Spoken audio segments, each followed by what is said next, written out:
यानंतर वळूया पुढच्या बातमीकडे। ख्रिसमस आला की बच्चे कंपनी सांता क्लॉजच्या वेशात धमाल मस्ती करत असते, पण मुलांच्या या सांता क्लॉज बनण्याला मंत्री नितेश राणेंनी मात्र आक्षेप घेतला। मुलांना सांता नाही संत बनवा असं नितेश राणे म्हणाले। आणि काय मग ऐन या ख्रिसमसला एक नवा राजकीय शिमगा सुरू झाला। मुलांना सांता नाही संत बनवा, नितेश राणेंच्या भूमिकेनं नवा वाद। ख्रिसमसच्या तोंडावर उकरून काढला नवा वाद।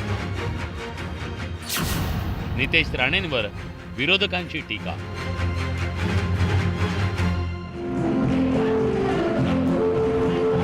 सध्या सगळीकडे ख्रिसमसची धूम आहे। ख्रिसमसच्या काळात कॉन्व्हेंट शाळांमध्ये तर ख्रिसमस मोठ्या जल्लोषात साजरा केला जातो।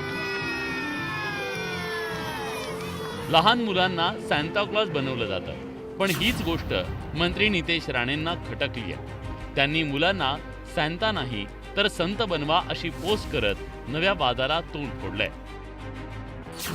एक्स वरच्या आपल्या पोस्टमध्ये ते म्हणतायत, आपल्या मुलाला सांता नाही तर संत बनवा।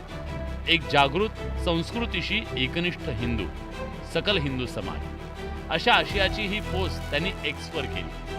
त्यानंतर त्यांना ट्रोलिंगला सुद्धा सामोरं जावं लागलं। अनेकांनी त्यांच्या पोस्टवर टीका करणाऱ्या कमेंट करत त्यांच्या भूमिकेला विरोध दर्शवला। शिवाय आपल्या मुलांना आधी संत बनवा, आपल्या घरापासून त्याची सुरुवात करा असा टोलाही नेटिझन्सना लगावला। तर विरोधकांनी सुद्धा नितेश राणेंचा समाचार घेतला।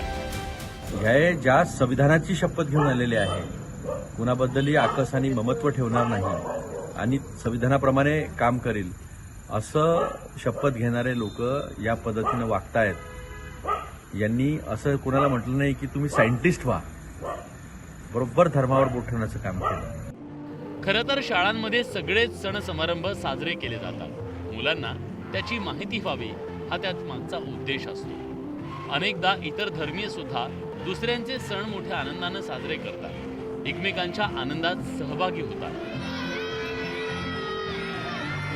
पण नितेश राणेंना मात्र ते हिंदू संस्कृतीवरचं आक्रमण वाटतंय। त्यामुळे त्यांनी सांता नाही तर संत बनवा असं म्हणत नव्या वादाला तोंड फोडलंय। त्यामुळे पुन्हा एकदा या मुद्द्यावरून राजकारण तापण्याची शक्यता आहे। Bureau report, news 18 Lokmat.